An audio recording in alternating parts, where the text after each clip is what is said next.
चलाया जा सकता है। आत्मा तो अजर और अमर होती है। तो फिर जब आत्मा कभी नहीं मरती तो भगवत प्रेमी सज्जनों हम आत्महत्या क्यों कहते हैं? आत्मा तो अजर और अमर है, आत्मा तो कभी मरती ही नहीं। तो भगवत प्रेमी सज्जनों जब भी मरता है तो यह शरीर मरता है, आत्मा कभी नहीं मरती। जिस प्रकार पुराने वस्त्रों को त्याग करके हम रोज पुनः नए वस्त्र धारण करते हैं, मैला कुचैला जो वस्त्र होता है उसको त्याग करके हम पुनः स्वच्छ वस्त्र धारण करते हैं, उसी प्रकार जो आत्मा होती है वो भी जब देखती है कि यह शरीर अब निर्जर हो गया है, जर्जर हो गया, तो उसको त्याग करके पुनः नए शरीर में प्रवेश कर जाती है। तो आत्मा की हत्या तो होती नहीं, जब भी मरता है शरीर ही मरता है, शरीर की ही हत्या होती है। तो फिर इस संसार में लोग आत्महत्या क्यों कहते हैं? तो उसका भी एक कारण है भगवत प्रेमी सज्जनों। जिस प्रकार हमारे शरीर को चलाने के लिए बहुत सारी चीजों की आवश्यकता होती है। श्वास लेने के लिए वायु की आवश्यकता होती है, शरीर को चलाने के लिए जल की आवश्यकता होती है, शरीर को चलाने के लिए अन्न की आवश्यकता होती है। इन सब के बगैर शरीर नहीं चल सकता है। तो शरीर की रक्षा करना तो हम सभी लोग जानते हैं, यहां तक कि हमारे अलावा जो पशु पक्षी हैं वो भी अपने शरीर की रक्षा करना जानते हैं।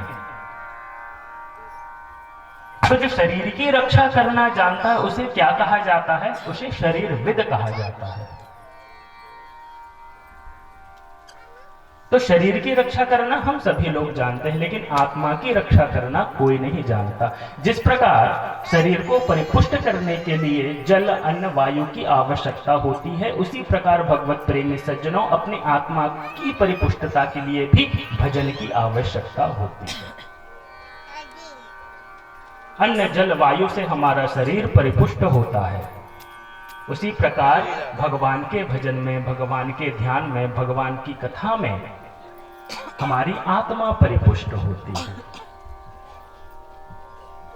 शरीरविद तो सभी लोग होते हैं, लेकिन आत्माविद कोई हजारों में, करोड़ों में कोई एक ही हो पाता है। और ऐसा जब श्री सुखदेव जी महाराज ने जाना कि ये जो परीक्षित जी हैं ये उत्तम कथा के पात्र हैं, तो उन्होंने श्रीमद् भागवत महापुराण की परीक्षण करके देख लिया परीक्षित का कि ये श्रीमद् भागवत महापुराण का उत्तमोत्तम श्रोता है। और जब गुरुवर अपने शिष्य के ऊपर प्रसन्न होते हैं तो अपने अंदर हृदय स्थित समस्त ज्ञान अपने शिष्य के ऊपर उड़ेल देते हैं। द्वितीय स्कंद के प्रथम अध्याय के प्रथम श्लोक में परीक्षित जी महाराज सुखदेव जी महाराज से प्रश्न कि वरीयानेश ते प्रश्न कृतम लोक हितं नृपा आत्मविद सम्मतः पुंसाम श्रोतव्यादिषु यः परम। कि हे नृप, तब प्रश्न वरीयान। सुखदेव जी महाराज कहते हैं कि तुम्हारा यह जो प्रश्न है बहुत ही उत्तम है। और इतने प्रसन्न हो गए कि सुखदेव जी महाराज को राजा कह करके संबोधित नहीं कर रहे हैं, नृप कह करके संबोधित कर रहे हैं।